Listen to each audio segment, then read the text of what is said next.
Hello everyone, this is the Machzor Maven number 26, dedicated to the loving memory of Lucy, Maya, and Rina D. On Yom Kippur, as we did throughout the Slichos, we will say time and again the Yud Gimel Midot Shel Rachamim, the 13 attributes of mercy, starting with Hashem, Kel Rachum V'Chanun, etc. Indeed, we say it so many times because the Gemara in Rosh Hashanah says that God showed Moshe how he dressed up as to be a chazan, and said anytime the Jewish people sin, do this and you'll be forgiven. Which leads many people in error to think all you got to do is say it and you can do what you want. You can murder, say it, and you're scot-free. You could speak slander, say the Yud Gimel Midot, and you're fine. The Chafetz Chaim, of blessed memory amongst many, has said that's not what it means. This is what it means.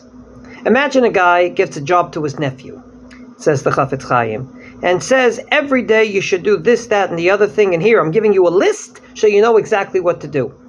And indeed, the gentleman, the uncle, left him to do his business and went. 2 weeks later he comes back and said, how are things going? And the nephew says, great, I know the whole list by heart. And he rambles off the list. Asked this uncle, that's very nice, did you do anything I asked? He said, no, but every day I went over the list.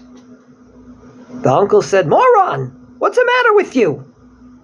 I didn't mean to you to learn the list. I meant for you to do the list. I meant for you to do exactly what it says. So too, says the Chafetz Chaim, with the Yud Gimel Midot. It's not enough to say it. We have to be merciful and everything else it says in there. If not, what is it worth? The bottom line is, God didn't say to say it, Yomru lefanai, but rather Ya'asu lefanai kaseder hazeh. Do what it says, and I'll forgive them. Therefore, it's absolutely uncanny that in a shul where they say this time and again, someone would say to someone sitting in a seat, what's the matter with you? Get out of my chair.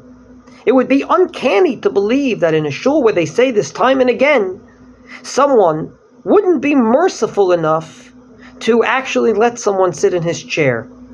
Earlier today I was on a flight and I was sitting down and the stewardess asked if I don't mind moving 2 chairs up so a husband and wife can sit together. I said with pleasure, and I moved the seat.